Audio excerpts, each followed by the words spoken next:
نضر بن حارث بولا کہ ایسا کرتے ہیں کہ یہاں کے کچھ لوگوں کو چاہیے کہ وہ مدینہ جائیں اور وہاں جا کر کے وہاں جو یہودی ہیں جو تورات کے عالم ہیں ان کے پاس بھی ایک آسمانی کتاب ہے، اس کتاب کے عالموں سے رابطہ کریں اور پتہ کریں کہ محمد کی یہ خصوصیات ہیں، یہ حقیقت میں نبی ہیں یا ویسے ہی کوئی ڈھونگ کر رہے ہیں۔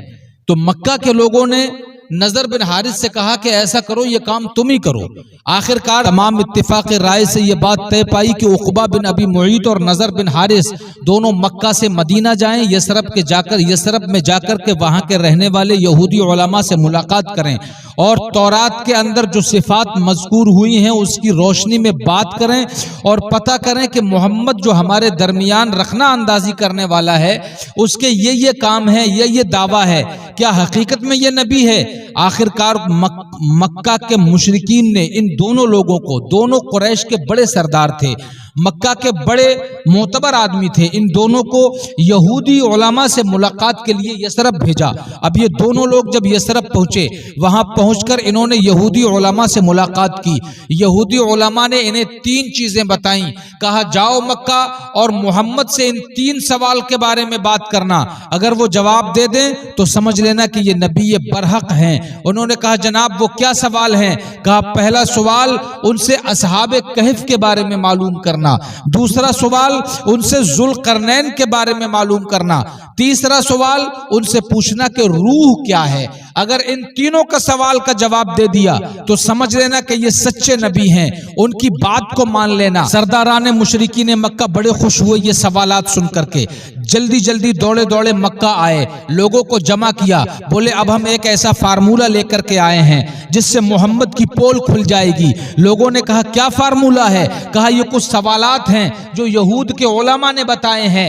جا کر کے لوگوں نے مشورہ کیا، سر جوڑ کے بیٹھے اور کہا ٹھیک ہے تمہاری بات میں دم معلوم ہوتا ہے، چلو محمد کے پاس۔ میٹنگ ہوئی، مشورہ ہوا، پھر لوگ مشورہ کرنے کے بعد محمد عربی کے پاس پہنچے اور کہا کہ بھئی تم اپنی نبوت کی دلیل کے طور پہ ہمارے ان 3 سوالوں کے جواب دے دو، ہم تمہاری بات مان لیں گے۔ رسول اللہ نے کہا کہو کیا سوال ہیں؟ کہا یہ بتاؤ اصحاب کہف کون تھے، اور یہ بتاؤ ذوالقرنین کون ہیں، اور یہ بتاؤ روح کیا ہے۔ رسول اللہ صلی اللہ تعالی علیہ وسلم نے ارشاد فرمایا آج تو میں ان سوالات کے جوابات نہیں دوں گا، لیکن کل آنا تو میں کل ان سوالات کے جوابات آپ کو دوں گا۔ ان کو یہ کہہ کر کے آپ نے رخصت کر دیا۔ ادھر وحی الہی کا انتظار کرنے لگے۔ دوسرے دن بڑی شدت سے انتظار کیا لیکن جبریل وحی لے کر کے نہیں آئے۔ ایک دن گزر گیا، پھر دوسرے دن انتظار کیا، جبریل وحی نہیں لائے۔ پھر تیسرے دن انتظار کیا، وحی نہیں آئی۔ چوتھے دن، 5ویں دن، 6ٹھے دن، 7ویں دن، ایک دن کا ٹائم مانگا تھا آپ نے مشرکین مکہ سے۔ ہو گئے لگاتار 15 دن۔ ادھر مشرکین مکہ چیمی گوئیاں کرنے لگے، بولے لگتا ہے کہ ان کا نبوت کا دعویٰ جھوٹا ہے، کیونکہ اگر یہ سچے ہوتے تو انہوں نے 1 دن کی مہلت مانگی تھی، آج 15 دن ہو گئے، ابھی تک سوالوں کے جوابات نہیں ملے ہیں۔ مصطفیٰ جان رحمت ادھر بڑے تنگ دل ہو رہے ہیں، بڑے پریشان ہو رہے ہیں، مضطرب ہیں کہ جبریل وحی لے کر کے کیوں نہیں آتے ہیں۔ 15 دن کے بعد حضرت جبریل سورہ کہف لے کر کے نازل ہوئے۔ جیسے ہی جبریل آئے رسول اکرم صلی اللہ تعالی علیہ وسلم کو بڑی تسلی ہوئی، اور اس کے بعد مصطفیٰ نے اپنے ان دنوں کی بے چینی کا اظہار جبریل پر ناراضگی کے اظہار کے طور پہ کیا اور کہا جبریل تم 15 دنوں سے وحی لے کر کے کیوں نہیں آئے؟ میں تو بدگمانیوں کا شکار ہو گیا تھا۔